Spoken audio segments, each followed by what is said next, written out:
What up, and welcome to the Roundtable. I am your host, Brad Wakai, alongside my co-host, Tyson Gentry. Tyson, I think I know the answer to this question, but I'm asking anyway. How are you doing today? I'm hurting, brother.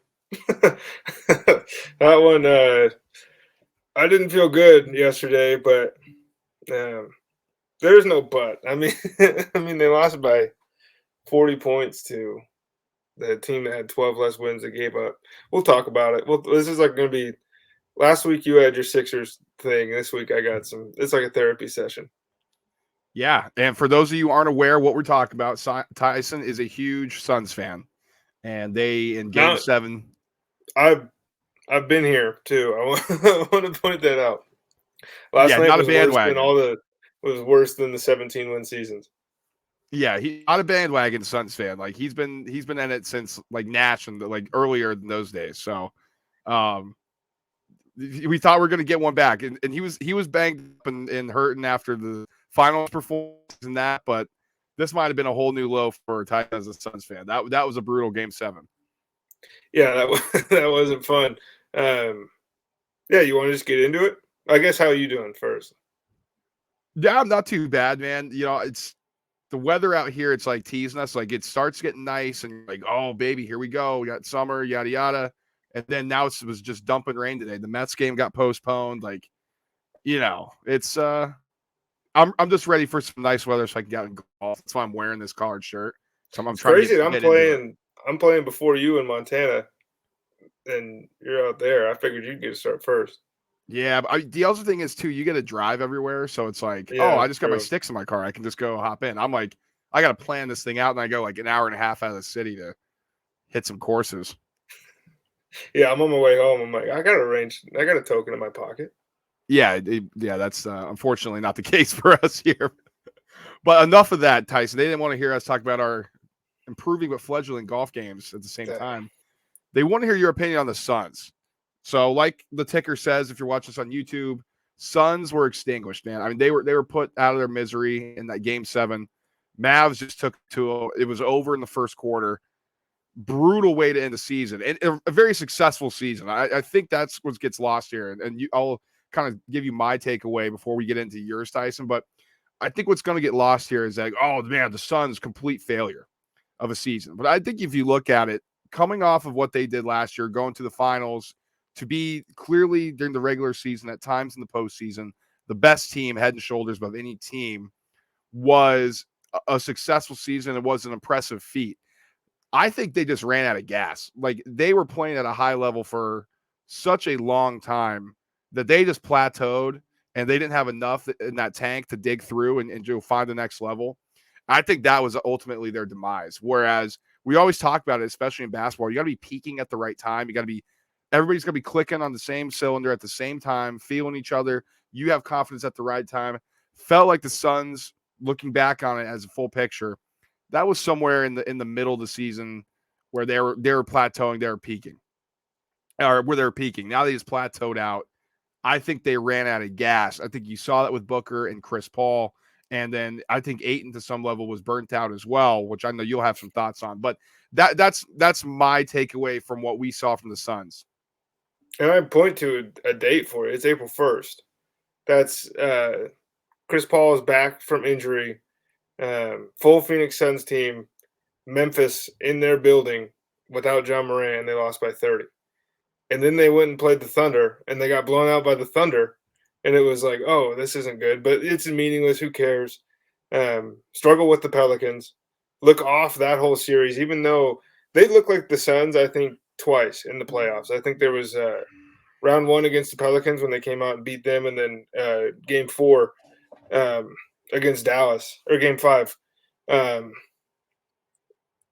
Man, it was so bad. Like, that one's franchise altering, I think. And I don't think people are looking at it as that. But this was a team that won 64 games. They went to the finals a year ago. We had a 2-0 lead in the NBA Finals, come back, win 64 games. And we thought this thing could work. We were like, oh, you can win a championship built like this. It definitively proves that you can't. Chris Paul is always going to be the guy that fades, at least with his energy levels as the season goes on. There was him getting picked up full court for 10 games, um, not being able to shoot the ball, having 5 assists for the last 4 games of the series. Like that's I think that's a product. He can say his quad's hurt, and maybe it is. I think it was pretty clear he was banged up somehow. Um, but like he has to be more than that, and I don't think he ever is going to be at that point in the playoffs anymore. I mean, the dude turned into a ghost. Chris Paul is my guy. He's your guy. Yeah. I'm sick of making these excuses for him every year. I'm sick of making these excuses for James Harden. Some of these guys just don't have the juice when it comes down to winning time, and I think we saw that. And today, and Devin Booker deserves a lot of the hate that he's getting, but the entire team does because they talked all that shit to everybody all year long, and then they gave up at home in a game 7. It's like you deserved it. Like as a fan, I can't sit here and be upset or whatever. Like they talked all this shit. They brought this on themselves. It's slander the Suns Day, and they deserve it. Yeah, and I think the crazy thing for the show is that I had to go through this with the Sixers. I was like, man, what an awful way to go out in the playoffs, going out like that, quitting. And then your team does the same thing. I mean, if we were going through the same emotions, like as fans, where you're just angry, you're disappointed, you can't imagine like what you just, or you can't even like, you don't even know what to say really. Like I'm struggling with to say still about the Sixers. You just go through everything. And I think it's more disappointing for a Suns fan like yourself is because you, like you said, for the entire year, it was about how do they get back to the finals. Immediately they're proving, because I think after the season last year, we had a conversation. We're like, I don't know how well they're going to perform this year. Like it could go one of two ways. It could go really good, like it did during the regular season, or it could go like really bad. Like everybody's hurt, everybody's burnt out. Like it's a disappointing year.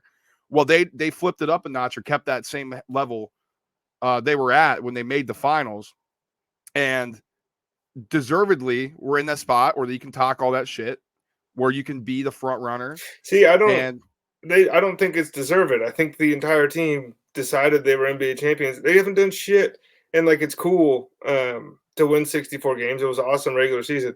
I know you said it's not a disappointment. This is like a massive disappointment. I think because of what we thought we were getting with this team versus what it was. The entire season, it was a bunch of dogs, right? It was 4-quarter Suns. Like you get in the fourth quarter with the Suns.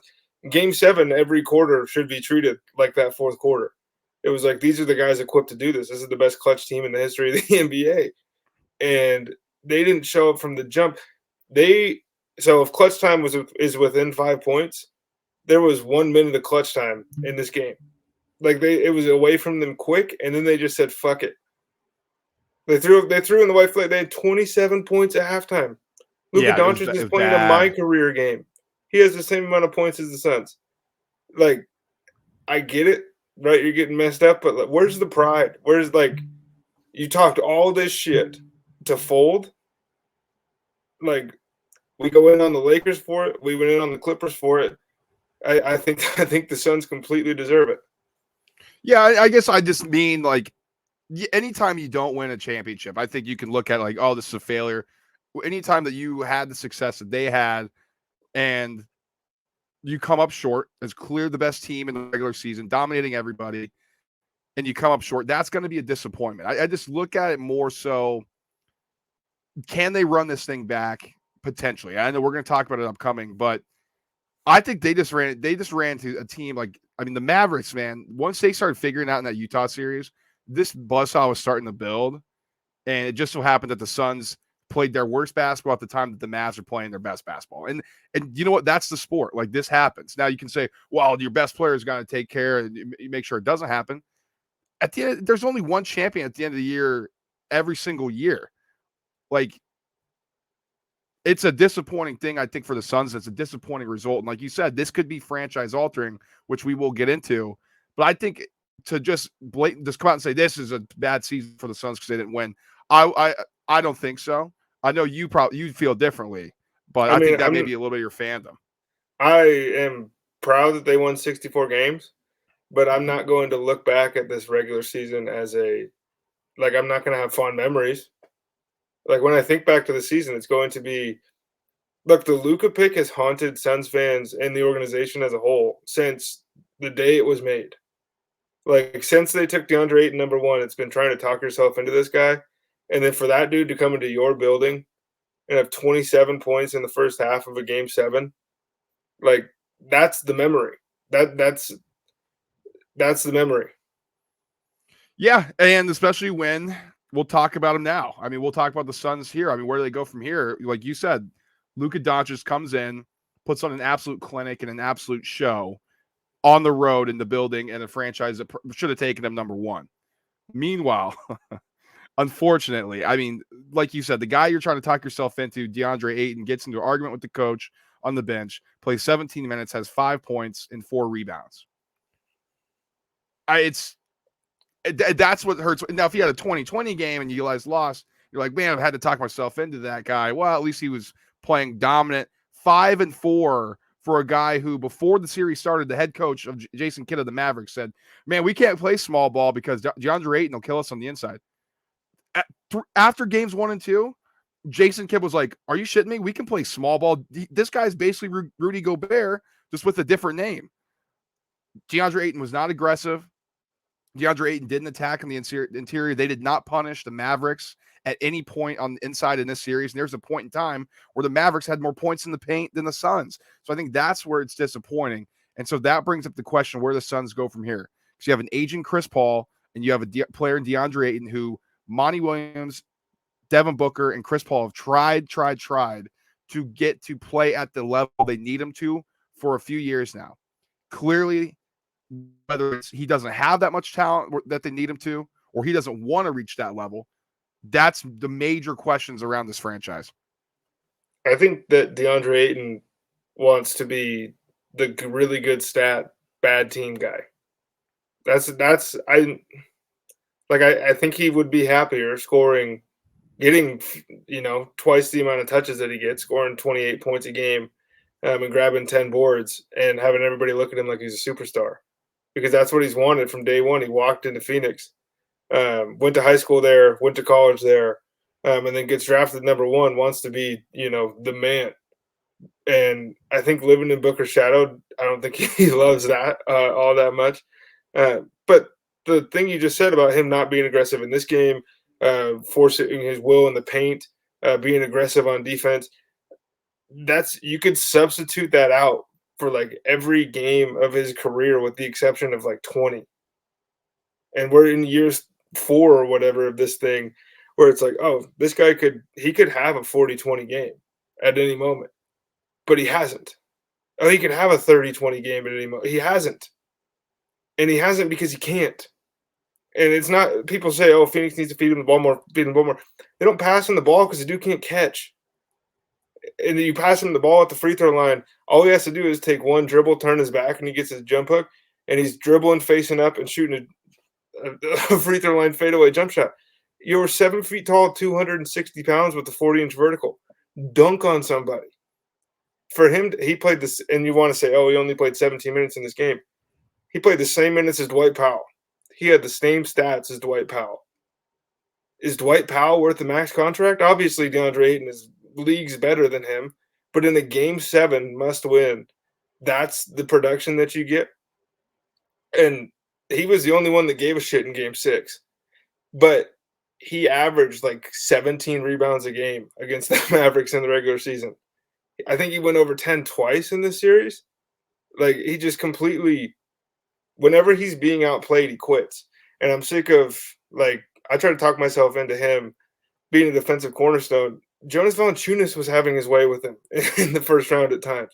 Like, he did well on Giannis, making him work in the finals. He did well when he was guarding the ancient guys from the Lakers. He does well when he's playing against Rashawn Holmes. But every time he's played against Joel Embiid in the last 2 years, he's been killed. Yeah, he makes Jokic work. Check the numbers. Like, this dude, like, we talk because he is. I think he's maybe the most talented big man at just like his body, and the things that guy can do are different. The things he chooses to do are the same, and that's the problem. And I don't think that he ever wants to get put the effort in to make the next step, and they didn't offer him a max contract. If they didn't offer it to him after last year's playoff run, there's no way he's getting one now. He's going to be a restricted free agent. He's eligible to be signed and traded. And I think there's no way DeAndre Ayton is back in Phoenix. I know James Jones loves continuity and loves all this stuff. This is irreparable. This is irreparable. How are you going to look at that locker room when you walk back in? I know, he could have hurt himself. He's playing for his contract. That's not going to look great when you're negotiating with the front office. It's not like he can go negotiate with – he's a restricted free agent. If Phoenix wants to sign and trade him somewhere, that's how it's going to work. He's going to go get a bag from somebody, and if all he wants is the max, he can make that in Orlando or Detroit.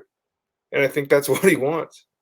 Yeah, and I think that's the question. He took it through there exactly like I think where the organization feels too is a lot of like what you're feeling as well. Like, how are you that big without athleticism? And you watch him, and if you didn't just say he had a 40-inch vertical, I think the people who watch that doesn't game even get off the ground. Call it, he doesn't get off the ground. Like, can't jump over a phone book, and you're like, how is this guy not dunking? Like, the broadcasters are like, yeah, DeAndre Ayton, not really the most athletic guy, and you're like, well, his numbers suggest otherwise. But when you watch him, you're like, he looks like he's playing in cement blocks.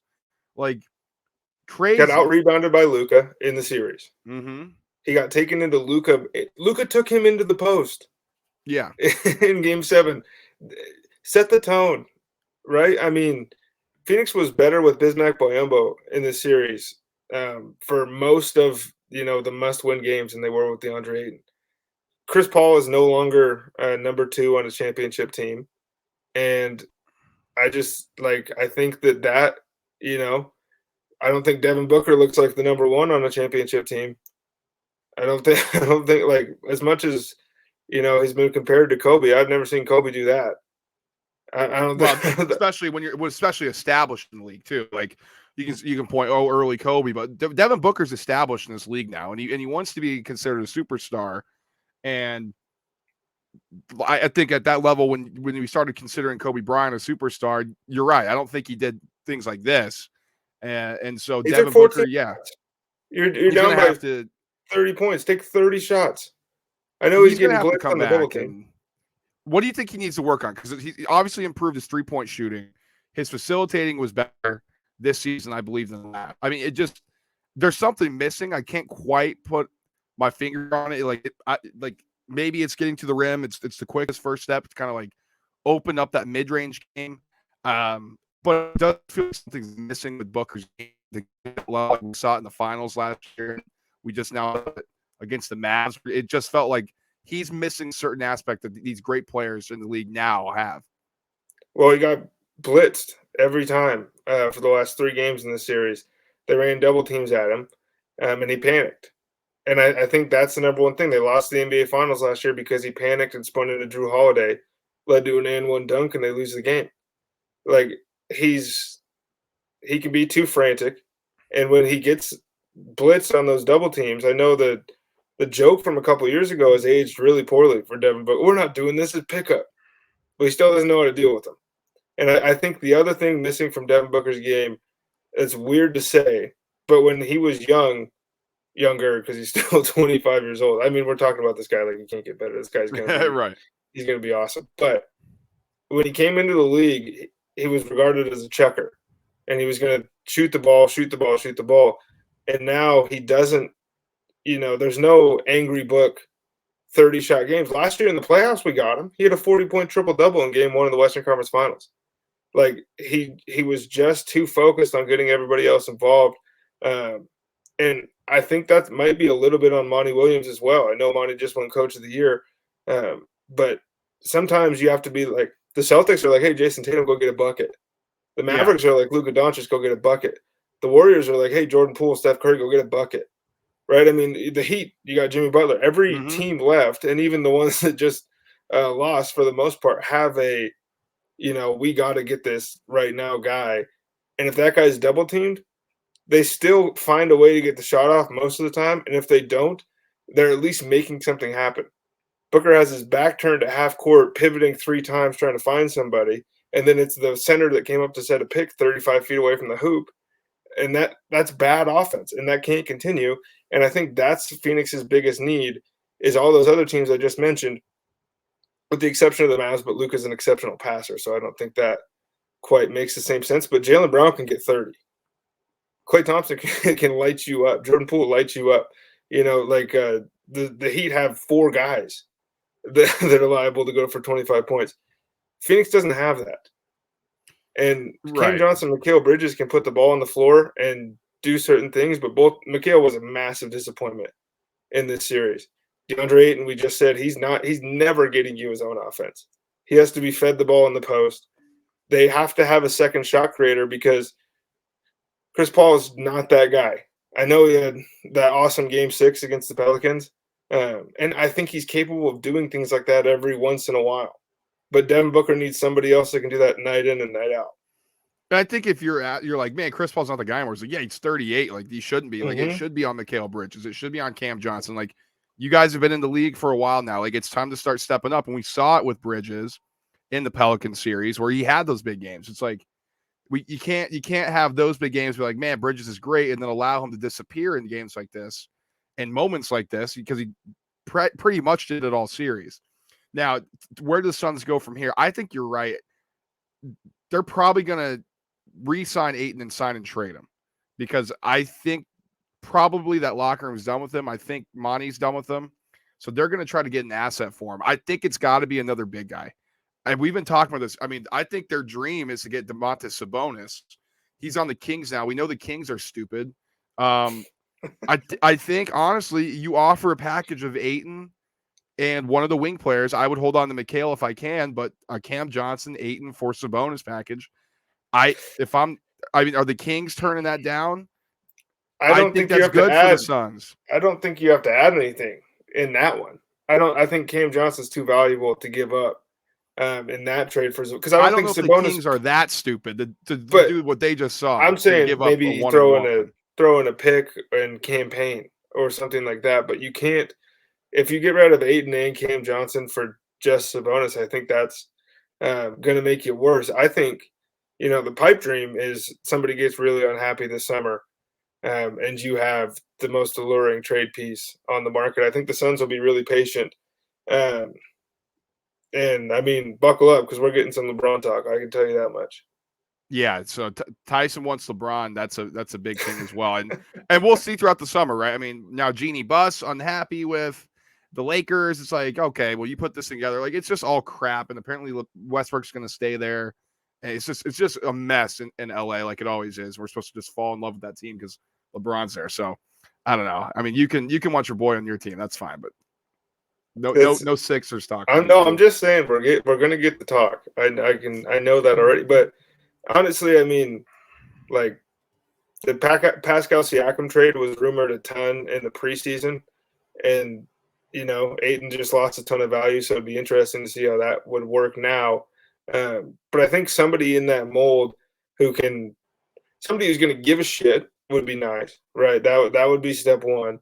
Somebody who is going to rebound and somebody who can shoot the ball, like actually, shoot the ball more than I think Ayton shot 1 3-pointer every 3 games or something this season. Phoenix needs more than that. They don't need Karl-Anthony Towns jacking 10 up, but just something, somebody that can put the ball in the hoop by themselves. Would be I think Phoenix wins that series if they have somebody else who can put the ball in the hoop. Ayton can shoot 70% all day long, but I would rather that dude shot 60% and dunked on everybody than what he does now.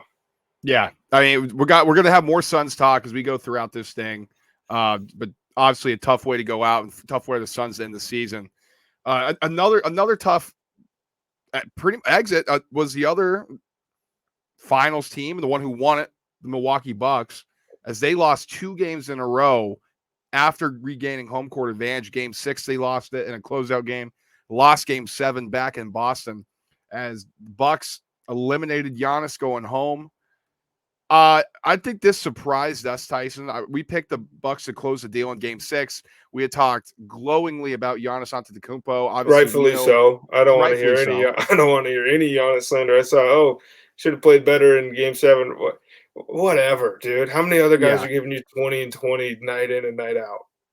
Yeah, and without Chris Middleton, this guy was putting it on his back. Like, this team just didn't have enough right now to beat the Celtics, and they did all they could to hang in here. Because before the series started, everybody was like, "Man, Celtics are going to win this thing." Then they go Celtics in 7, which people were picking, and they're like, "I can't believe the Bucks lost. How did Giannis allow this to happen?" It's like, didn't you just say this before the series started? So, but Bucks eliminated. Giannis with masterful performance. We're going to get into what the Bucks need, but I mean, I was surprised that they couldn't win one of the 2 games in this one, Tyson. I'm not going to lie to you. Yeah, I mean, I kind of really was surprised at Game 6 there, but Boston, this is who they are. This is what they do, and it's at a certain point, like what every Giannis moment was met with a Jason Tatum moment in Game 6, and then the Game 7 was a lot more. The Celtics role players were they just showed out. They were awesome. Yeah. But as far as what the Bucks need, you touched on it a little bit with the Suns, but I honestly just think this is rest. Chris Middleton being hurt, obviously. The dude just played in the Olympics after playing in the finals. Drew Holiday just played in the Olympics after playing in the finals. Giannis is, going at 1,000 miles an hour in this series trying to make up for the lack of Chris Middleton. You can say, like, yeah, they probably need a little bit more on the bench. I think Brook Lopez, I think he's really good for what this team does. I don't know how he's going to look, a year from now. I know that's what I'm wondering. That's the scary thing. So I think a backup big that can do Brook Lopez type things would be awesome. But the problem is they don't really make those guys. There's a reason Brook Lopez is still starting in the NBA right now. So that's going to be tough, and that's the question they have to answer. But if I'm a Bucks fan, man, I'm like, first of all, I'm really happy we played first. So then everybody had to watch the Suns game. But you have the best player in the world.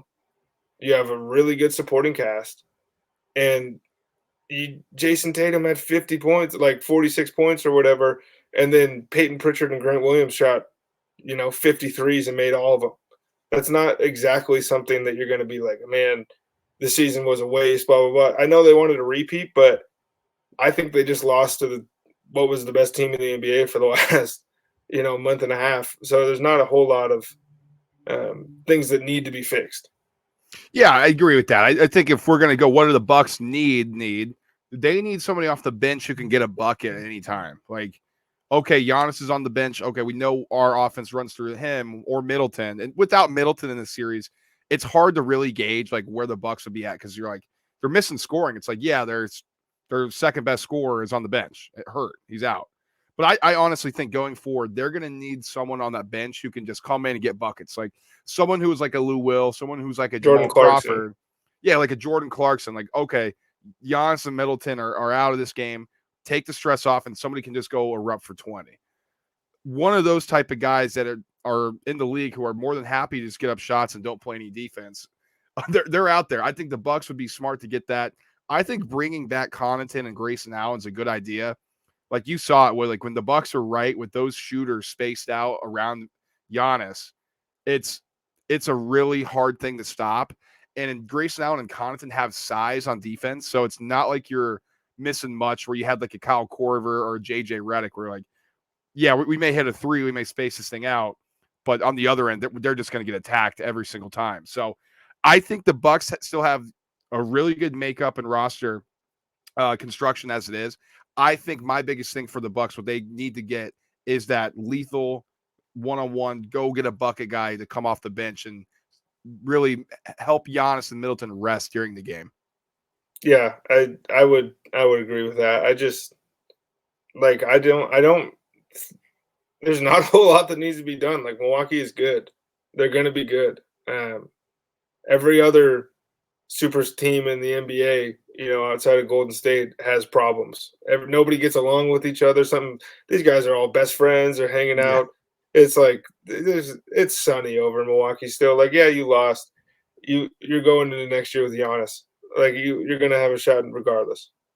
Yeah, and then honestly, it's probably better they lost this early compared to if they made another deep finals run and lost. Because like you said, man, they're going to get more rest. They're going to get time. They're actually be able to take off some time, go on vacation with their family or their boys and do whatever. And then, all right, off-season training starts again. Here we go. Is now the best time for a normal person like me or you to go to Cancun? We probably see some guys down there. They'd be at different resorts than us, but we found our True. way over there. Yeah. Yeah, we just have to sneak in. We'd have to do the fake mustache thing, or maybe just let's shave ours. You'll shave the beard, I'll shave mine. Yeah, I But mean, there's gonna be some fights down in Cancun this year for sure.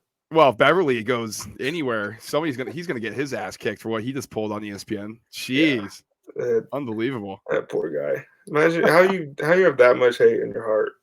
I don't know. I like him too. Like when he's playing, like I don't mind a guy like that, but that was a clown show effort what he just pulled on first take. Yeah, I mean that's a clown show. So that's true. All right. Well, for you listeners out there too, Tyson and I are going to do kind of what we just did with the Suns and the Bucks, but for all the playoff teams, what do we think they need going into the next season? So if you're not watching us on YouTube, make sure to follow us on YouTube. The Roundtable, we're going to do some quick videos giving you an idea of where these teams need to go to get to that next step, or how we think they're going to improve and what they're going to look like next season. So that's something to definitely keep an eye out on. Right now, we're going to transition. We are going to flip the page because the Eastern Conference Finals and the Western Conference Finals are here, and we are starting with the East, Celtics versus Heat. Now, I'll preface this, then we'll start giving our predictions. We'll just give an outlook and what we think is going to happen. But Celtics, like Tyson said, probably the hottest team and the best team in the league right now as we speak. We've seen what they did to the Nets, dismantled them. One best player in the world, crushed them in Kevin Durant. Defending champion Bucks, beat them in 7. Giannis is gone. This team is taking souls right now. Meanwhile, you have the Miami Heat, who have just been a picture-perfect basketball team in terms of slicing you up offensively and ripping your heart out defensively. They dismantled the Hawks, took care of the Sixers, and now they're playing for the chance to go to the finals. Jimmy Butler's back in his bag. Feels like that Heat team who was down in the bubble has grown up a bit more. Even though they made the finals that year, this feels like a team more veteran heavy, more made for this moment right now, taking on the Celtics team who's been waiting to go back to that since Kyrie Irving was there and Jason Tatum and Jaylen Brown were young. Yeah, so that's my setup for this, Tyson. I am really excited for this. What's your breakdown on this? Like, what did you expect, like basketball wise? What type of style are you expecting to see in this series? Oh, this is going to be amazing, dude. This is going to be amazing. I mean, we've seen these teams play high level playoff series against each other. This is a rematch of the Eastern Conference Finals from the bubble, isn't it? With the Celtics in that one? I think so. Let me find out. Because that was when Bam had that block on Tatum. I think you're right. No, that was on the Bucks. No, I'll find out. Yeah, I think it's a rematch of 2 years ago. We should probably do some research before we hop on here. But and I think everything you just said about the Heat growing up from that finals run applies to the Celtics as well. Look, man, the Heat are the bullies, and we know that, and we know how they're going to try to play, and they play through Jimmy Butler, who I still think doesn't get enough credit for what he's able to do as the number one option on the team. And everybody in Miami is all the way bought in, right? I mean, Max Strus is out here making James Harden look like an afterthought, right? Just torching him. Tyler Hero, 6th man of the year. Bam Adebayo is one of the best two-way bigs in the NBA. Like, you run down the list, it's a bunch of really, really good players, and it's a bunch of really physical players. The problem is, I think the Celtics just beat the biggest bully on the block. And I don't know. I think this is going to be a close and competitive series, but I think Jason Tatum is on a level right now that only gets reached by one or two guys every playoffs.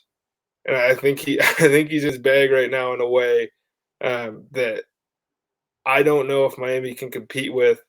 They're obviously going to be the most well-equipped team in the NBA to shut him down. They're going to throw waves. PJ Tucker's going to be on him. Jimmy's going to be on him. You can throw whoever you want. Bam will probably guard him at some points. Just the others from the Celtics have just been so good this playoffs. And not for nothing, but the Heat have had a lot easier road so far than Boston. Absolutely. And you're right. It was a rematch from the bubble. So, hey, research. It's all up here, right, Tyson? It's all up there. Hey, we got it in the end. That's all that matters. Hey, that's a little Wikipedia can't help out with. But I think you're right. And here's how I look at it, too. Like, we came on this. We were talking about it on this show. When what the Bucks want to do is force you into shooting threes. When the Celtics lost, they couldn't hit those shots. When they won, we saw it. They went ballistic from three. That's how the Bucks play their defense. They didn't adjust from that. The Heat will throw anything and everything at you defensively. They sit in their 2-3 zone that they do. They'll trap you high. They'll blitz you on ball screens. They'll run you off three-point line and funnel you into the lane. Now, I think where the Heat may get into trouble in the series is their lack of interior size. Celtics were bothered by the size that the Bucks had. I think that was a big reason why they were just settling into threes and quite honestly fell in love with the three-point shot, whether it was falling or not. I think the Heat are going to do a better job of preventing the Celtics from shooting those threes, but I think they might be able to counter getting into the paint, going to the rim, and getting easier buckets than we saw they were able to do against the Bucks. And I do like this is the weird thing for me in this series is the Heat are a better shooting team. They're a little bit better rebounding team on the season. They're a better passing team. And they're a really good defensive team. The Celtics are a better basketball team. They're better on offense. They're better on defense. They're not better in the margins, and that could be where the series is won. But, like, nobody scores on the Boston Celtics. Like, you cannot walk into that gym and think, okay, we're going to have two guys go for 25 tonight. That's not going to happen. That's just not – they don't allow that. And I think the Heat have been able to kind of – guys on the Heat's fringes have been picking and choosing their spots and showing up huge so far. But it's one thing to do that against Tyrese Maxey, right? It's going to be another thing to do that against Marcus Smart. It's going to be another thing to do that against Jaylen Brown. Like, this team is so deep. They might be better coached than they were the last couple of years. How crazy is that? Brad Stevens jumped up. I love Brad. It's crazy. But I mean, I think this is going to be a 6 or 7 game series. And I think, unlike the last round, we're going to get some close games here. And I think Boston has better closers. That's what I was going to say, too, because, like, for you and me here, who would you rather have? Let's just take two of the guys.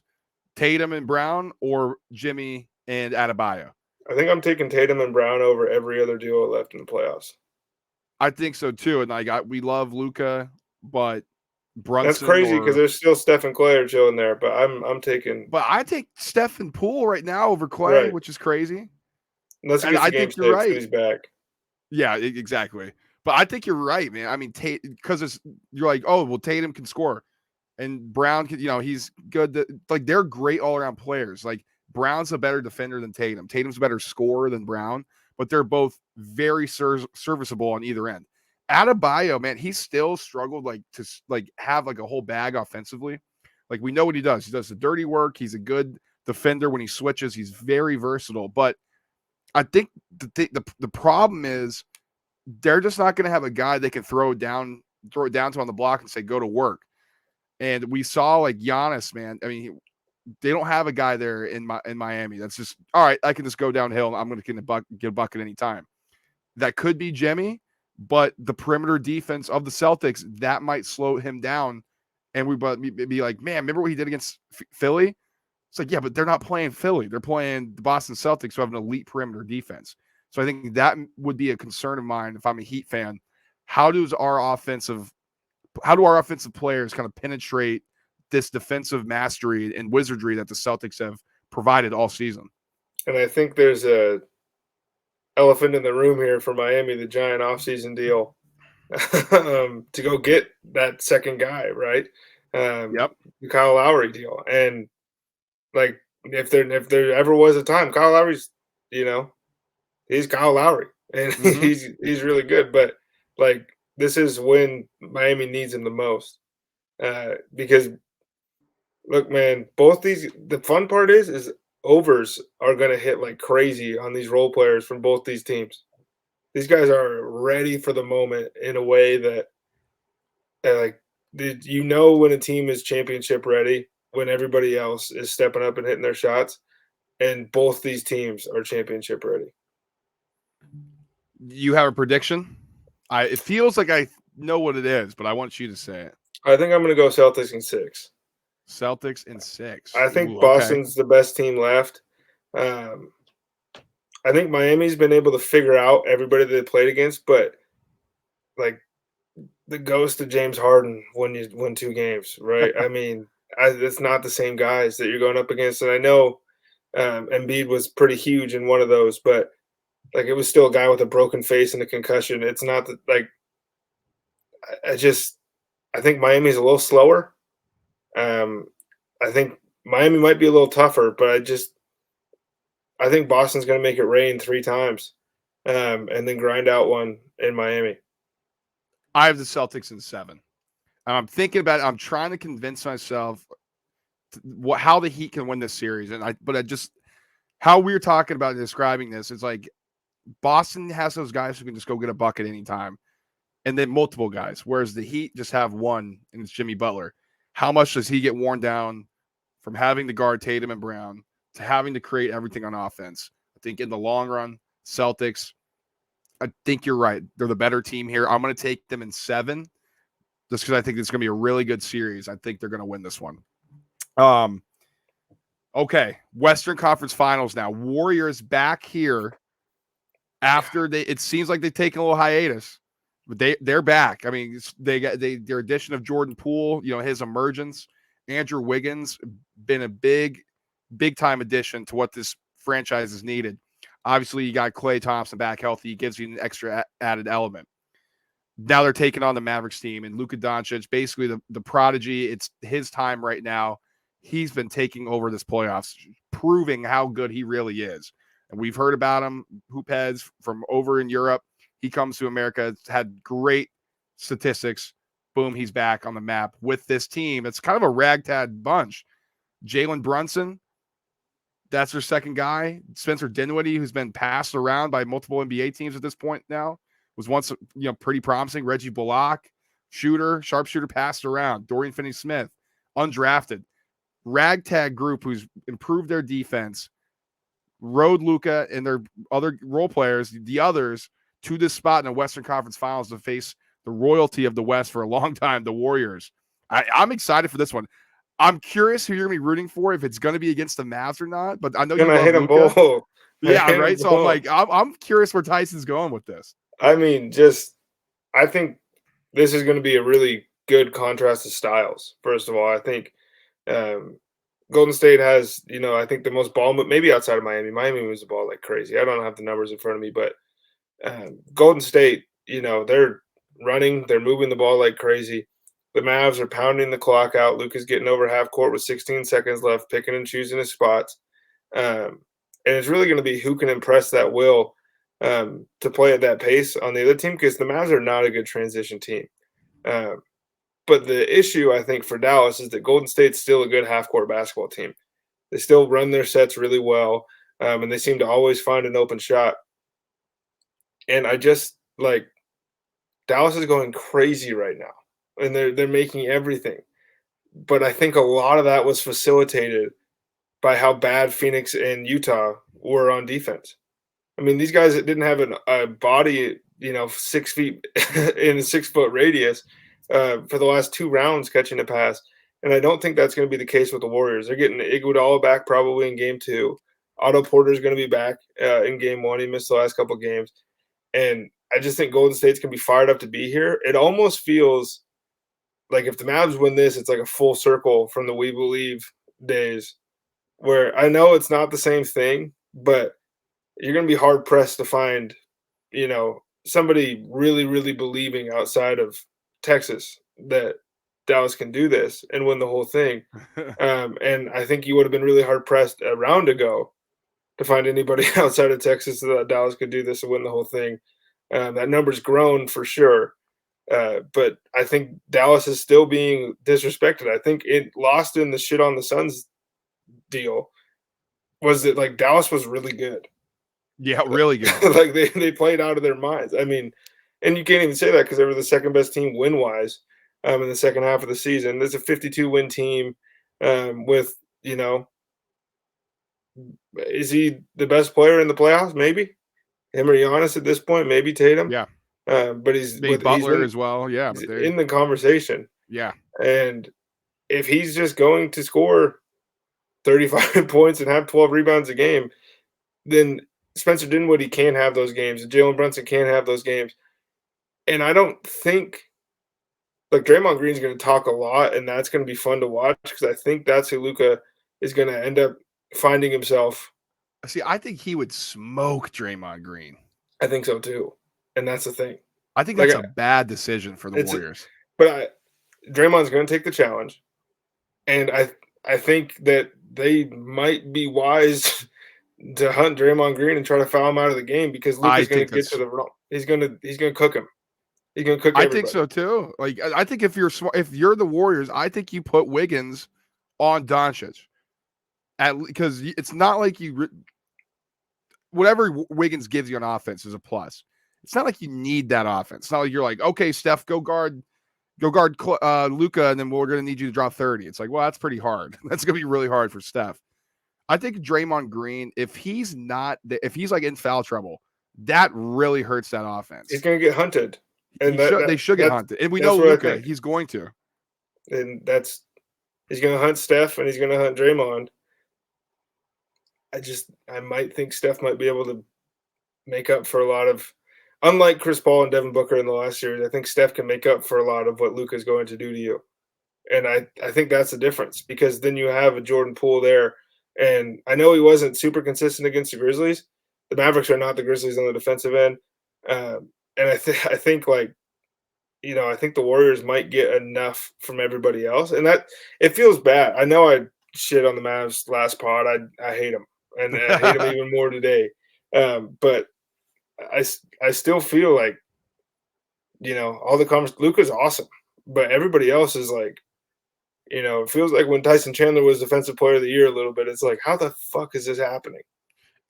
100%. And that's why I want to shout out Jason Kidd, man. I mean, he's been great for the Mavs this season. And I know like, oh, the media, man, look at the Mavs. How can you fire Rick Carlisle? Like, he's so smart and so good. How the Pacers do.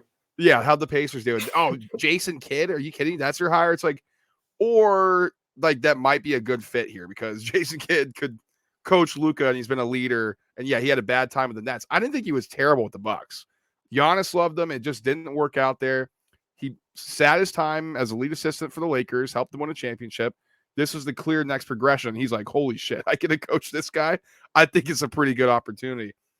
His decision to like, again, be like, yo, we need to go small and to stick to that and be like, whatever happens, happens. And their ability to buy into that, to be able to still rebound, like that's what's impressive to me is like, we're going small. We know everybody knows we're going small. We need to get some sort of rebounding here. And the Mavs have been excellent rebounding. Now it helps with Doncic because he's always going to give you 9. But Kleba stepped up. He actually has impressed me in these playoffs. Like I thought he was kind of a pussy. He's impressed me, man. He's hit some big shots and he's blocking shots, physical, blocking shots. And where I'm curious about in this series, how much Jalen Brunson is going to be a factor defensively and offensively, because if he's going to be all balls to the wall on defense, trying to shut down either Clay or Steph, how much can he give you on offense? Is Spencer Dinwiddie going to continue to give you those minutes and give you that shooting that he has been off the bench, which has been a big separator? And can Dorian Finney-Smith, can Reggie Bullock, can those guys guard the wings? Who does Wiggins match up with? Can they shut down Clay? I'm curious about that.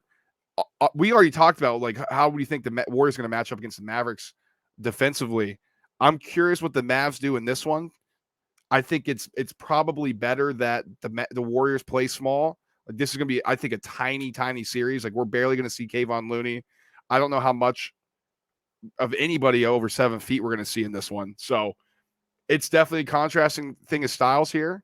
But Tyson, I'm not gonna lie, man. You got him? I'm bought in right now. Maybe I'm just drinking too much of the Kool-Aid, and maybe I've been watching too much Shark Tank. But I'm all in on the Mavericks. I think they get this done. I said beforehand, I wasn't that impressed with the Warriors throughout this run. Yeah, they've gotten hot. Okay, yeah, great. They look good against the Nuggets, yada yada. Them struggling against the Grizzlies a little bit, that maybe opened my eyes. I think the Mavs have the best player in Luka in this series. The role players are playing exceptionally well right now. I think they're ready for this. Yeah, it's crazy.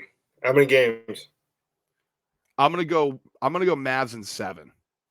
Mavs in 7. I'm gonna go Mavs in 7. So you think the Mavs small ball lineup is going to be better than the Warriors small ball lineup? Is basically what this is coming down to. I think so. I think it will be. I think the Warriors small ball lineup is going to be a little better. That's what I'm thinking. That's what I'm feeling. Um, so I think I would go Warriors in 7 games here. I wouldn't be surprised to see Dallas win this thing in like 6, to be honest with you. But In I 6. I think was gonna originally say that. I think we're due for a. I think Draymond's going to have a Draymond game, and I just can't shake it. I think we're going to get a Draymond Green 12-12-12 A triple single. playoff game. But I can't get the image of them getting blown out by the Grizzlies without John Morant out of my head. I know, and we should get that out of our head because we've been preaching it, man. New series, new matchup, but it's like, how do you allow that to happen? They responded obviously, but it's like, how did you allow that to happen? I don't know, man. The Mavs they're red hot right now. It feels like a team that's just they're ready to take that next level. I'm gonna rock with them. I do think that when the Mavs punch the Warriors in the face, they're going to get punched back. And I don't know. I think Phoenix in Game 5, that was a shot there, but it was a jab. It wasn't like a. I think the Warriors throw haymakers here. Yeah, the Jazz and the Suns don't throw haymakers. They're trying to Nate Diaz hit you 50 times. Before you go down, but like the Warriors, they still. We saw it in the fourth quarter of Game 6. It's the Avalanche ability is still there, and the Mavs look really good when they're doing the running over, but they don't.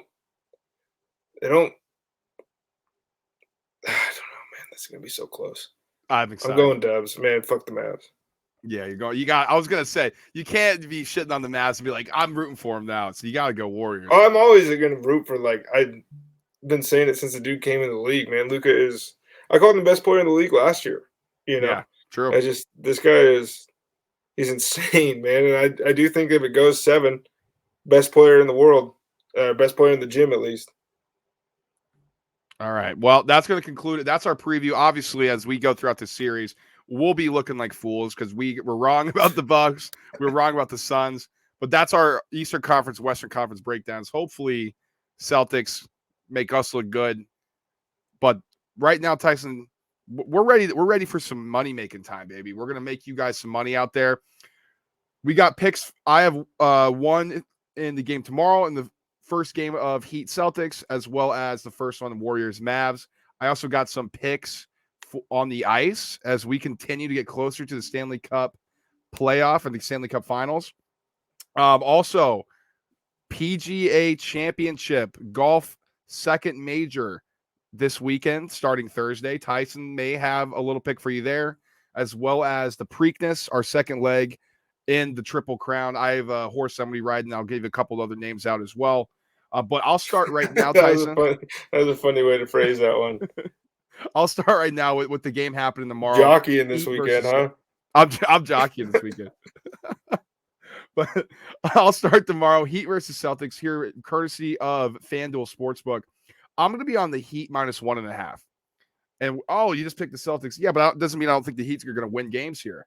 I think tomorrow's a perfect opportunity for them to go dig in. Celtics is coming off in an emotional series against the Bucks, high octane.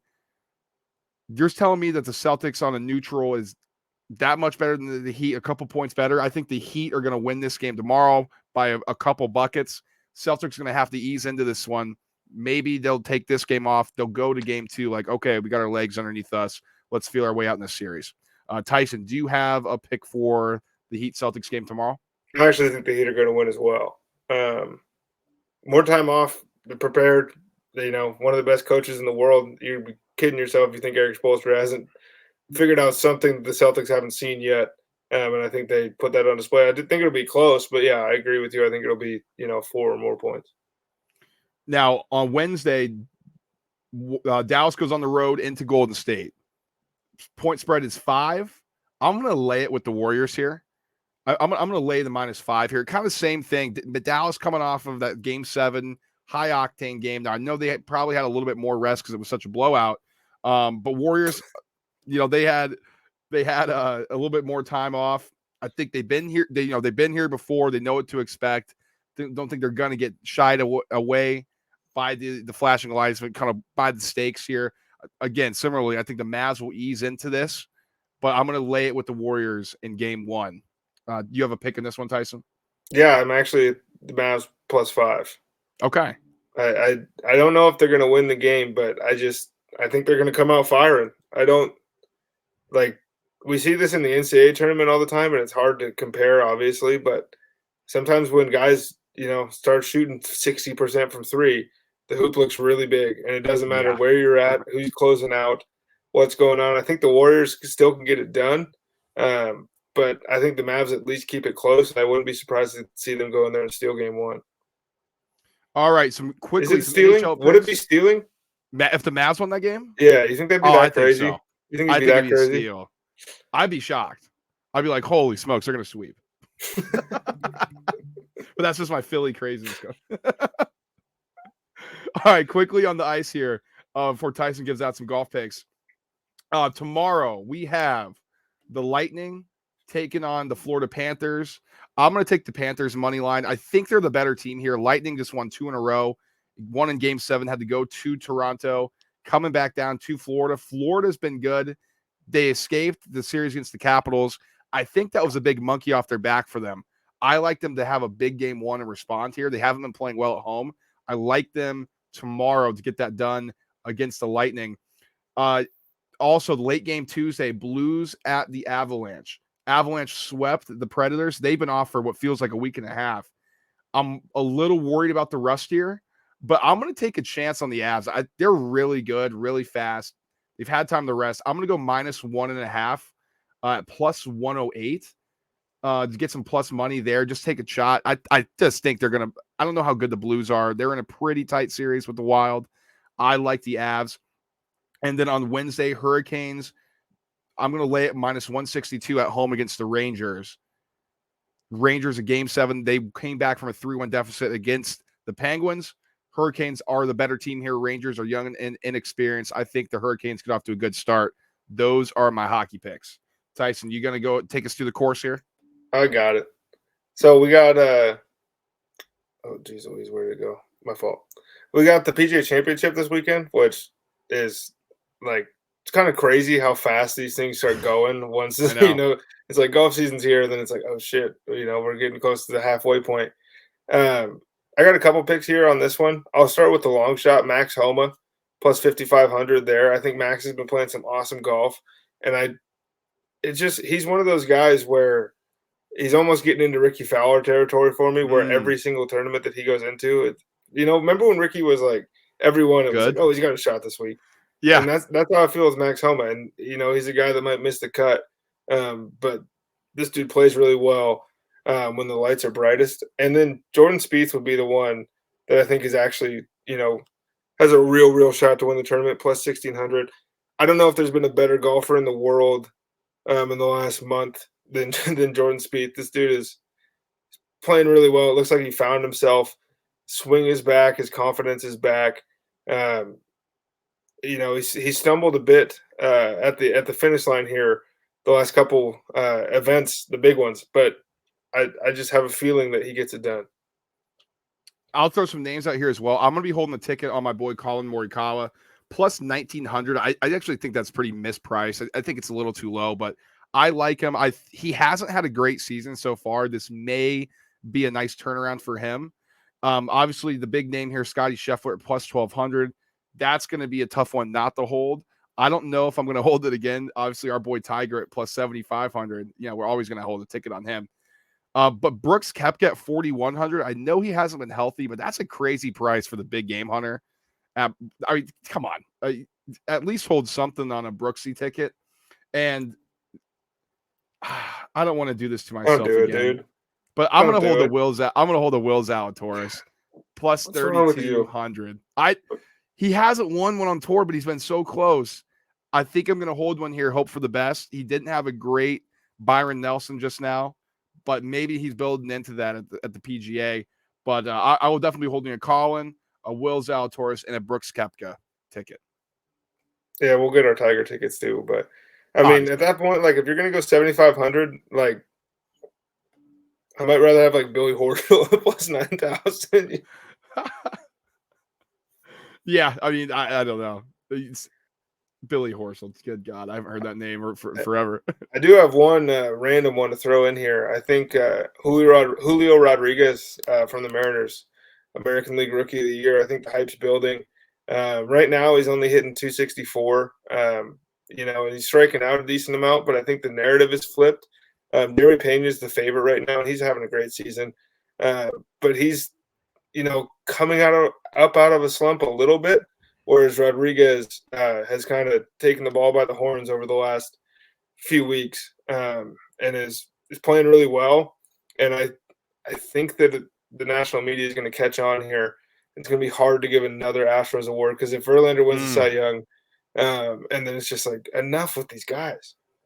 And what's the price on that? Plus 330, and it started at 620. It's closed a ton, and I think it's going to keep closing. And that's just that's one that you put $5 on it, $10 on it, and you check your FanDuel account. In 6 months, you forgot you bet it, and you got an extra $30 in there to play with. Oh, yeah, that's the best, too. That is the best. Preakness draw came out today. Second leg of the Triple Crown. Real quick, I'll just give it out. Epicenter's the 3-1 favorite. Probably should have won the Kentucky Derby before Rich Strike came out of nowhere. Secret Oath was the Kentucky Oaks winner. She's a filly. He's racing against the boys again in this one. 11-2, really strong horse. There's a name there. And some other horses that I've heard a lot about. Early voting right in the middle there. Apparently a really fast horse. This is the shortest track here. That's definitely a name to keep an eye on at 6-1. But this is a smaller one. There's only 9 horses in this race. So I'm at 3-1. I'm going to I'll take my chances on Epicenter or on Secret Oath at 11-2. I don't think there's going to be a crazy long shot that kind of messes everything up in this race. Well, we'll see. That's horse racing, baby. That's how it goes. Yeah, it's probably the most fun one to bet on, but you can see why people get in trouble, man. Oh yeah. Anything else that you want to share with our listeners their money making time here, Tyson? I think that got it. I think I gave you a winner of the golf tournament, a fun ticket for a guy that's going to be top 25. And then I gave you a free Rookie of the Year ticket that's going to be plus 100 here in 2 months. I love it. Well, with that, we'll wrap it up. We're going to have more of this gambling content, on our social media. So feel free to follow us. You see the ticker if you listen to us on podcast or Spotify. We got a little heater going for the 10-game parlays here. Oh yeah, we're going to have that. Well, yeah, I'll let you plug that actually. But follow us on Instagram at _ the roundtable pod _ Feel free to follow our TikTok. We're gonna have more content coming on there, some quicker stuff at _ the roundtable pod _ and then Twitter at TRT _ pod. That's where we're gonna have some quick stuff and these SGPs, including our Instagram page. Tyson, feel free to share with the audience what we got cooking up for them. Yeah, we're gonna, we've been dilly-dallying here since the NFL season, and we were going a bit too big there, but basketball has been a bit kinder to us over the course of the year. As we get shrunk down here, this is my favorite time for betting the NBA because, people still haven't really been paying attention, and we're going to get some player prop odds, like I was saying in the Celtics Heat series, where people are going to be like, "Who Max Strus 20 points?" And then somebody's going to put $100 on the under, and then that's going to change the line. Enough people do that, and I think you can find some good money in there. So we'll throw, 3-leggers out per game, whatever it is. Just try to bankroll with us. Yeah, absolutely. We're gonna have some fun stuff. So make sure to follow us on those social media pages.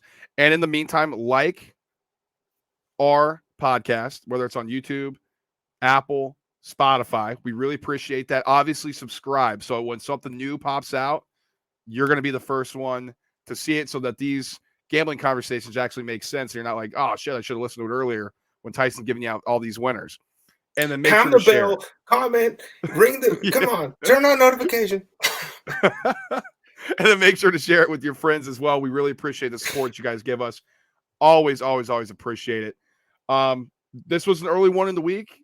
May have one later this week, just depending, kind of what's going on in the sports world. If not, until next time, everybody, peace.